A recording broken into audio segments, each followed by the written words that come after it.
Colin. Okay, so if you see me looking over here today, it's because I'm mostly going to concentrate on going live on my live stream, which is over on AVN Stars. So if you want to go and have a look at what I'm staring at, it's at pleasemelive.com. Pleasemelive.com is where I have a lot of my session stuff, but also, well, today it's going to be the Q&A. So the Q&A of the theme of the Q&A this month is where to play, otherwise known as location. And I've got a few questions from my members, but you guys are also, as always, welcome to ask me any questions, and I'll get to them when I can. So let's start with a first question from one of my members on my other site, youwillpleaseme.com, on locations. And the first question is, do you have favorite non-dungeon places you like to use, and why? So non-dungeon places. I guess when I first started playing, it was very much confined to the dungeon, but I very quickly learned that play is not limited to certain places. Play is a state of mind, and that state of mind can be taken everywhere. So do I have a favorite non-dungeon place that I like to use, and why? I guess the public spaces. So I like to play in public, not necessarily in an overt way, but in a way where everything is just in the words, or in the slow and small things that I've suggested for them to do. Whether it's things as they have to walk my right and just a bit behind me, whether they have to run ahead and do something. It's just, I guess that, at least for me and a lot of the people that I play with, there's an element of urgency that happens in a public space, and I really kind of like the pressure. So yes, let's leave it at that. So if anybody has any questions that they want to ask about locations, BDSM, and places, please feel free to ask. And so in terms of the questions from my members, what is the most public place you have used, and could you explain the nature of the session? I guess because also I'm more lifestyle than I am necessarily this is now session time, like I just mentioned. It's, what's the most public place? I spend days at a time with people, if not my whole lives with them. And so walking through, I think it's quite romantic. Just walking down a busy street and having that thing that connects you, whether it's the both of you understanding that they're in chastity, or whether it's also that they're in chastity and they have to walk a few paces behind you, which means that they always have to concentrate on how many paces are between you and them. You know, I think, so it's maybe as simple as that on a street that you can still be so connected. I quite like that. But other than that, of course, when you are at a play party and everybody around you has come together in an understanding of this is where it's a safe space for BDSM. And in that case, it can be a deep thrill. I think my actual favorite one so far is probably when I was in Singapore and it was organized by Mistress Amber and Auric Angel. And it was a very small group, and it was in Singapore. And so I guess because I don't get that opportunity so much to, whenever I go to Singapore, I always just see my slaves, and I kind of get in and get out as much as I can. I've gravitated towards being in Bali more and more. But so that party was in particular very special because I got to like take my time, be there, and be in the community, and just it was such a thrill. And to be able to just act on the spur of the moment with everybody, because everybody was more or less connected, it was very freeing, and I laughed a lot. So yeah. So let's see. Any questions to do with places and BDSM? No, not really. So I'm gonna go back to questions from my members. Let's see. How does location impact the way that you think about and conduct the session? The thing is that everything is very important to the way that one conducts play or a session. You know, what happened just before, and this is not just for the top, but this is for everybody, right? But I guess if we're just asking me, it's about, let's see, I'm having some issues with connectivity on pleasemelive.com, so let's just give that a moment to reconnect, and hopefully it'll be all right. Maybe I should restart that. Shall I restart pleasemelive.com? But yeah. Yeah, I think it may have rejoined. Let's give it a few moments. But in terms of how does location impact the way that you think about and conduct the session? Yes, where I came from and where I might need to go to after, and the things that happen that way, everything impacts on how you're going to interact with somebody, right? But I guess in terms of specific location, if we're in public, there's certain things that you can or cannot do. There's certain things that are already negotiated. If, for example, you say, so when the only dungeon that I've ever belonged to had quite a few different rooms. I'll just go through for a few of them. There were 2 specifically dungeon-esque rooms, very large one and a smaller one. One was the red room and one was steel mostly. And then there was a room that was all pink and quite frilly. And there was a room that was like a very dark bedroom. And a medical kind of space and a few other spaces. But I think the beauty of having that kind of theming, it immediately transports you to that sector of your brain. So whether, and I guess it worked in the way where I would choose the room depending on what I felt like, although sometimes you would just have to get given a room because everything was full. But so when you walk into a harsher space, you're allowed to utilize that part of you, if that makes any sense. Or if you walk into like a softer, frilly place, you're forced to almost like go into that sector, and I guess I very much go on and off with the things around me, and so I'm very influenced by it. Yeah. What are your favorite dungeons? I haven't seen enough. So I was booked to go to OWK, which is the Otherworld Kingdom in the Czech Republic, but because of everything that's happening, that's getting postponed to next year.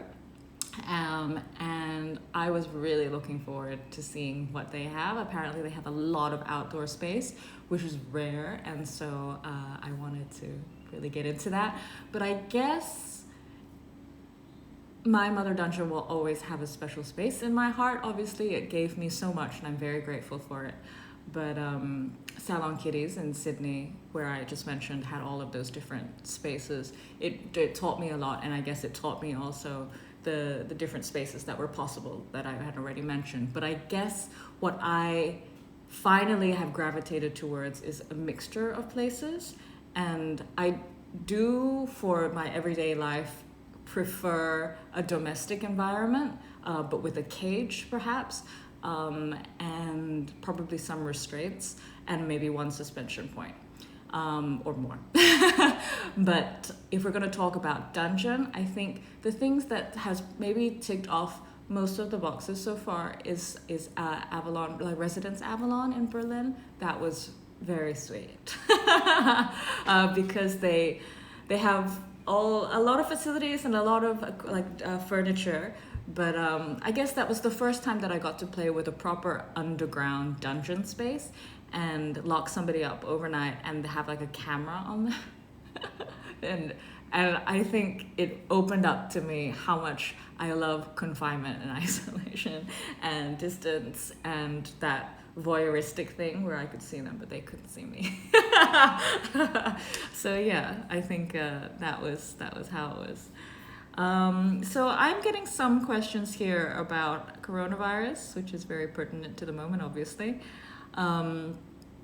And I will indulge that, even though that's not necessarily the topic that is happening right now.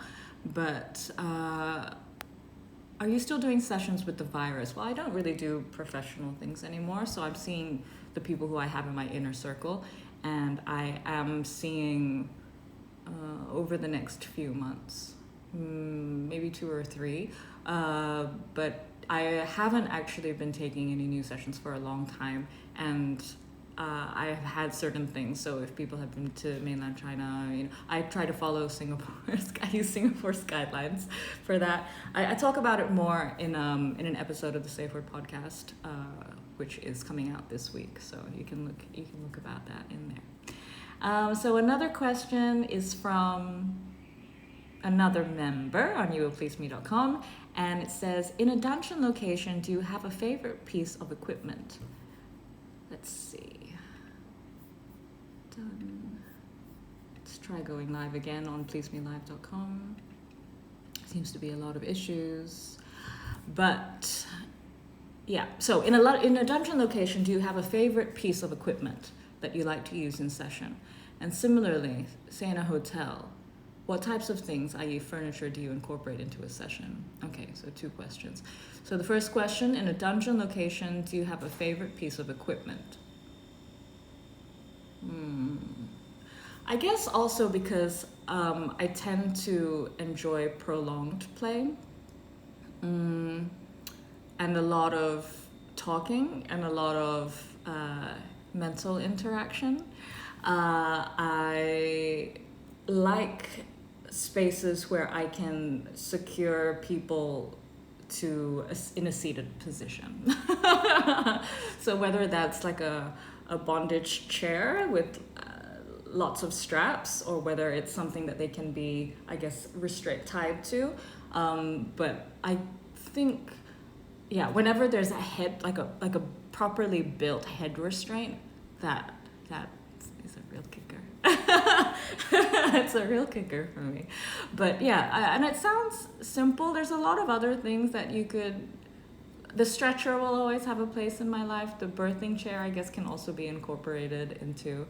I guess maybe a birthing chair that has bondage capacity and that moves backwards and forwards, so that you can reach different areas. So it's a bit specific, but yeah, probably that. And then maybe a second, if I'm allowed a second, would be definitely anywhere that presents an opportunity for confinement and restraint. So especially things like cages. Yeah. So, and similarly in a hotel, what types of things, i.e. furniture, do you incorporate in the session? What types of things do I incorporate into a session in a hotel? So I guess in a domestic environment that's not my own, which has elements that are already designed for it, I look for, similarly, places where I can tie or restrain people to. So, like an extra bar on a coffee table, or an extra bar around a chair, things like this, or even like a hook that hangs off of, a very well secured wall or something. If you look carefully, there's actually quite a few spaces. You need to test it out a little bit for weight, and obviously probably suspending somebody from a point that you have no idea about is not a good idea. But yeah, when I'm in a hotel room, I look for opportunities for restraint. So that's what I'm up to. Although, a full marble bathroom can also present some wonderful wet play opportunities, which is why I'm building one into my next play space. So another question from people, from members of youwillpleaseme.com is, I know that many dungeons have different types of themed rooms to play in. Is there any particular type of room that you like most or least? I think different spaces call for different moments in time. I think when it came to,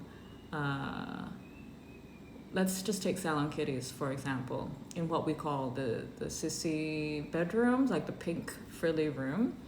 I was in there the least, but not necessarily because I didn't want to be in there, but because I think maybe I am or was attracted people who wanted that style of session less. I had one of my best spanking sessions in that room though. But it's a lot about the person that you're with also. That person reacted beautifully. My favorite room there, I think it's more about the atmosphere than necessarily the theme. I do, if I'm in a themed place, I definitely prefer things that are more dungeon-esque than softer, and more geared around heavy play than maybe dressing or something like this. When you're in there was also a closet and a dressing room play area. But almost to the medical. I enjoy medical sometimes, but definitely most comfortable always in the more dungeon-based spaces. And I think it really depends on my mood. Sometimes you want a really big, expansive dungeon with a very high ceiling, and you want to scream. And sometimes I liked the smaller one, where it was more about the grouped intensity of that experience. So I think it really depends on my mood and what I feel like. So aside from this, another question. Yes, another question. So today I'm going to be taking questions to the theme of location, so BDSM and places to play in. So far I've had a lot of questions about dungeons, about playing in public spaces and in hotels, different furniture I like. So these questions have been given to me by members of my member site, but I'm up for taking things along that way also on here. Yeah. But to do with this theme, and also things that are Instagram friendly. So nothing unfortunately too sexualized, but yeah. So I know, okay, does your mindset change in whichever setting you're in? Oh yes, and I think I've covered that already. Are there activities that you will only perform in one type of space or another? I.e., you'd never do X activity in a dungeon or Y activity in a private space. I don't think I'm limited so much dungeon versus private. I think if anything, there are sometimes logistical issues. Like I wish I had maybe an overnight cage in a hotel room, but it's harder for that to happen, you know? However, if it's my own private space, that's fine because I can just keep that kind of sized cage around. However, I think the only time where I would only do one thing versus another is public versus private. Because there are some things that are more confronting and draw attention in public, which I don't enjoy, and which sometimes crosses boundaries for different societies here and there, versus private, where things are negotiated between us and more things can happen as a result of less barriers. So I think that's more of a thing for me rather than dungeon versus private space. I am quite similar in all spaces. Okay, hi Miss Rena Scott. Let's see. How far is okay to take BDSM play in public space that are not meant for BDSM play? Discreet public play is one of my favorites too. Hi Nikita Rain. How are you? So how far is it to take BDSM play in a public space that is not meant for BDSM play? So I think there's a lot of debate about this, and we talk about this on the Safer podcast also in an episode that's upcoming. But I think that there's a lot that you need to take into consideration when playing in public, personally. Like I think maybe I can better talk about what I think about, and then you can think about whether it's right for you or not. But it's a lot of what I said in the last question, but because I'm in a lot of different countries, also a lot of different things are acceptable are more socially acceptable than others. For example, I wouldn't wear this in public in certain places, which may seem conservative to some of you, but exposed shoulders is actually not. It's quite confronting for some people. So I guess also I grew up in Western and Eastern places, and that changed every few years, and so I was able to maybe get this sort of awareness of, some things are better in some places than others, and some places it will really get you in trouble, which maybe you didn't really have to think about elsewhere. And so I'm almost hyper aware of what people around me are comfortable with, and I kind of veer towards kowtow, like that's also in English, right? But like kowtowing to a certain public perception when I'm just walking around in public. And so I don't necessarily want to challenge that myself, so that's a personal preference. Obviously, there's also things that you need to be aware of, like what they call public decency. In certain countries, you can be nude in certain places. In other countries, it's absolutely not on the cards. So I think it's a matter of understanding the legalities of where you are, and what the cultural constraints are around you, what the dialogue is about sexual freedom, whether that will get you in trouble, whether that will get the person that you're playing with in trouble, and how comfortable you are with all of that gray area. But like I said way before, another question, there are ways to do it that make it very, very discreet. So whether you are just keeping them in chastity, whether they're wearing a collar underneath their clothes, whether you've chosen what they're wearing that day, and maybe they're so humiliated by it when actually it's just, a mismatched pair of socks or something like this. But I think it's really up to you to decide, and you need to keep yourself safe, and you need to keep the person you're playing with safe. And I think that's a lot. That's a lot that you can take into consideration. But I have yet to walk somebody down the street on a leash anywhere.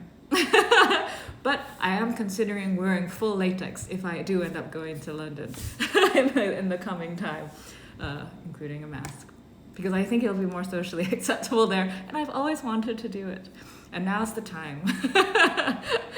So yes, but that's on me. All right.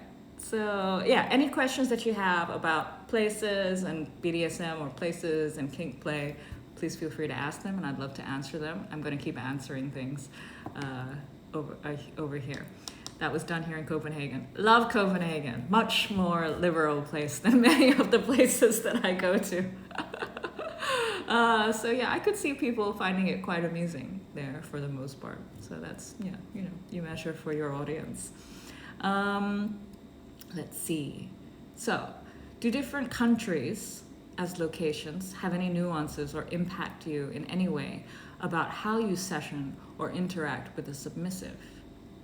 Do different countries have any nuances or impact you in any way about how you session? So I guess what they're trying to say is, how does a country affect how I session, if at all? So when I was doing professional work, that was probably a question that I had to be more aware of, because you obviously, if you're working, you're only allowed to work in certain places versus others, one. Two, there are different limitations to what is legal. So for example, in Singapore, once there's anything that enters an orifice, it's considered sexual. Anything other than that is not. Technically, obviously, everything can always be taken to a higher court, but in legislation, that is how they define it. And so you're not necessarily doing sex work until something penetrative happens, for example. So it's like these things around a lot of details that maybe I took into account before. But now, because all of my play is pretty much personal, I'm more free around that. I have to say that the way that I play is not necessarily very sexualized, even at least in what I just mentioned in terms of how Singapore views it. But that said, I still believe that it is sexual because it interacts with somebody's sexuality, but it's a very different definition. So, but because I do everything on a more personal level now, I don't necessarily think about those kinds of things. Those things don't necessarily apply to me anymore. But if I travel, no, I don't think like a certain country breeds a certain thing in my mind. If we walk out in public and we're any of the countries that I grew up in, then I probably do shift a bit because my culture will shift a little bit to handle the scenario. But in terms of our interaction, not so much. It's very much dependent on the person in front of me, more than where I am. Yeah. So you have mentioned that you're building a space that you will use in your home in Bali. Would you care to share with us what that involves and your thoughts on building such a wonderful space? Sure. Very open-ended question. Share my thoughts. So it's the builders say it'll be done in a year. Who knows? Maybe it'll be done in 2 or 3. Bali. But it's going to be a private space. But I have designed it, and it's the first space that I'm designing purpose-built. I've worked in a lot of other people's purpose-built spaces, and I've played in a lot of other people's spaces, but I haven't ever built my own space. I've also, I've rented spaces that I did up, but never from the ground up. So that's gonna be fun. I've already designed everything that's in the structure, and there's going to be cages underground and cages in walls, hidden cages behind other walls. There's going to be a tea ceremony area where I will have somebody locked in the flooring so that their head is on the level with all my tea. Oh yeah, you can see some of my tea things. With all my tea things during a tea ceremony. I'm going to have a big marble bathroom for wet play. Lots of restraints in the ground everywhere, and a proper suspension system, automated suspension system as well. And also I've thought about flooring and how that, that pertains to the way that I like to play. So things like the way that the hallway will look when somebody walks in, and where their changing area will be and what I want that to inspire, and the flooring that they need to walk on to get into the play area, the inside area, and things like that. So I've thought about a lot of details, and it's the first one I'm building, so let's see how we go. I would like to import some proper furniture that isn't built into the space itself. However, there's a lot of issues with bringing things into Indonesia. So we'll see. Maybe I'll task some locals into building parts of it, then put it together myself so that they're not so confronted.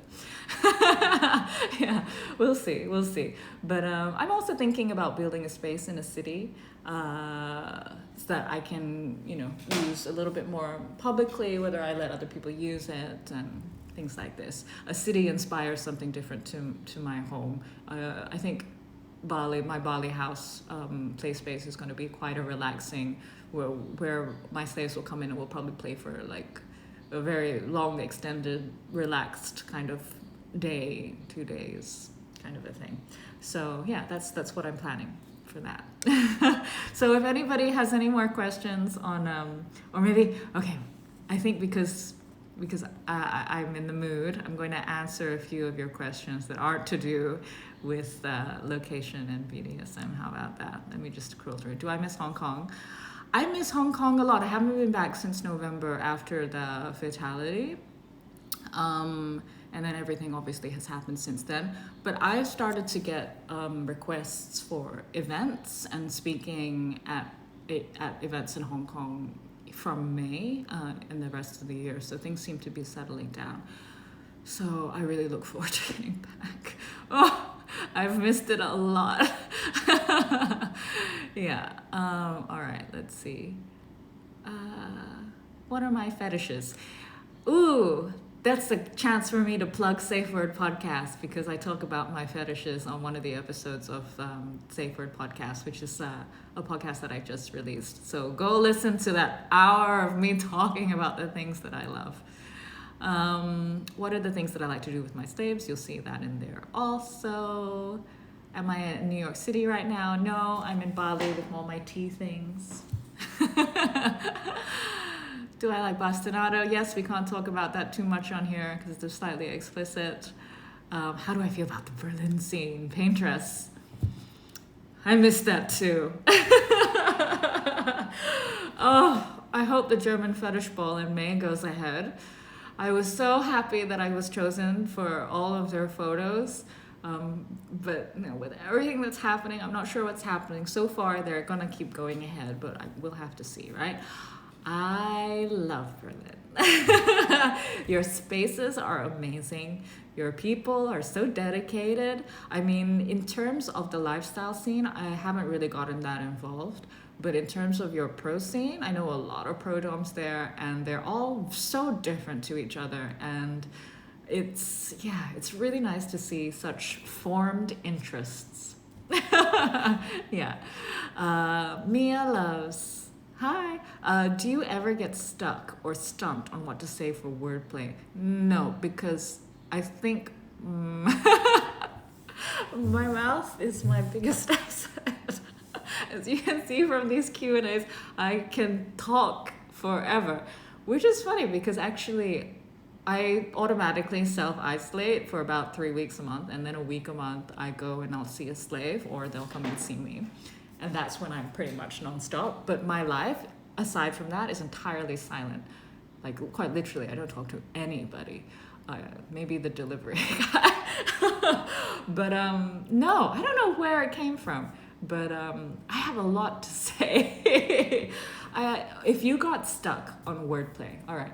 So what happens? Why am I able to talk so damn much? I guess because I have a lot of downtime to think. And then finally, when I get out an opportunity, it all comes out. Yeah. And I think also the way that my mind works, I'm very critical obviously not as much as some people, but to a certain extent I really enjoy seeing the layers of things and seeing why things came from where they did. And so I guess maybe if you have a session that's centered around, I really would love mistress, I would really love it if you tormented me because I let's just choose something random, chose a blue shirt today. And I guess, you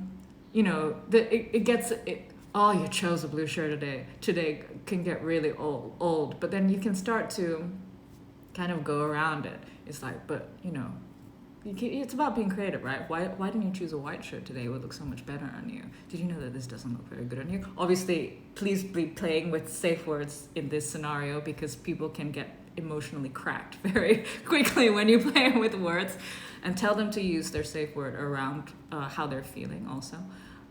But yeah, and then you can start to dig into why they chose that blue shirt. Maybe did they choose it because they're trying to impress somebody? Maybe they'll never impress anyone. So no, it can get pretty nasty. But I'm very comfortable getting nasty. So maybe that's also another thing. It's like when you start to use wordplay, you have to be comfortable getting into some corners maybe. And yeah, it's very confronting. So maybe that's why it's hard for some people. Yeah. Let's see. Okay. Do I have female slaves? Yes, I do. Look up Aria Lux. She's amazing. Am I still doing sessions with the virus? I don't really do professional sessions anymore, but I am seeing a couple of my slaves. However, I am taking extra precautions, and you can listen to the Safe Word podcast for what precautions I am taking. Yes. Hi, Esmeralda. I'm sorry, it's tough. Let's band together. Please chat whenever you need to. Let's see. I seek a real session. How may I get it? I don't know if I can give you that kind of advice on here. Do you enjoy predicament bondage? Yes, very much so. Did you hear it in that sound? Shall I go into that a little bit? I go into it quite a bit on the Safe Word podcast about the fetishes as well. So, blah, blah, blah, things about feet, incredibly not relevant. Do you ever find humiliation or things you say to subs ridiculous or outright silly? If so, how can you keep it serious? I laugh a lot when I play. I guess I don't know, but I'm always okay. So I'm quite a serious person, but that said, I laugh a lot, and I'm more laughing about the things that I say. Sometimes the things that I say make me crack up so much. It's like, I can't believe I said that. I can't believe that that's potentially true to this scenario, and this is hilarious. I think it adds to the humiliation when you laugh. You don't have to keep being serious. I don't know. That's my view about that.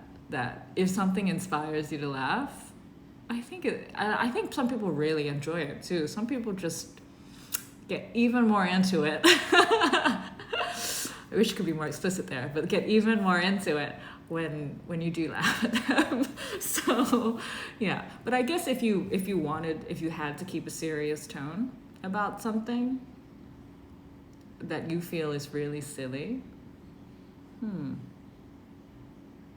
I don't know. I guess it would be being prepared for it and giving yourself maybe a short time. So say for the next 5 minutes, I'm going to keep a straight face about this ridiculously beautiful scenario. And then, maybe you can work up from there. I'm not sure. I enjoy laughing at it. So maybe I'm the wrong person to ask. Sorry. I don't think I can give you so many tips on pegging around here. Okay, so let's see. Any other questions? Do I organize my play spaces, or do your subs choose? I am designing my own space, so that's my own doing, and then I choose pretty much everything. I want this kind of hotel. I want this kind of restaurant. No, that's terrible. Do this. I book this. So yeah, no, because I have very distinct places I have very distinct moods that I like to create, I guess, and so then I choose accordingly. That's just kind of how I operate, I guess. Yeah. So, anything else? Let's see. Okay, all right. So maybe this is the last question that I'll take before I take one from my members over on pleasemelive.com. And it says, is it possible for a male to learn how to bring out the dom in him by way of a dom? That is, can a female dom show a male dom how to achieve their potential regarding DS? Oh, yes. Yeah, so many masters have come to me over the years to learn how to, to maybe do specific things, but also to expose themselves to the way that I do things in order to better themselves better. I think that's always valid. Yeah. And even just going to lunch with somebody who is of like mind to you but isn't the same person will teach you a lot if you're watching. Yeah. So yeah, if it suits your boundaries, I would choose the dom that you find inspiring and either pay for their lunch, offer that to them, or a session. Yeah. So, yeah, there's a lot we can learn from each other, always. Yeah. Do I have a dungeon at home? I have play elements, but I have a purpose-built dungeon play space that's in the works right now. Leather or latex? Fortunately, I avoid animal products because that's a preference of mine. Unfortunately, I love how leather looks, but I stay away from it as a result of feeling very uncomfortable around it, at least on me. I can still very much appreciate the aesthetic, but and when it's around me and I see people's love for it, I can respect it and I can admire it, which is a funny thing in my mind. But I'm a bit touch and go on whether I can wear it, but therefore latex. But also in and of itself latex.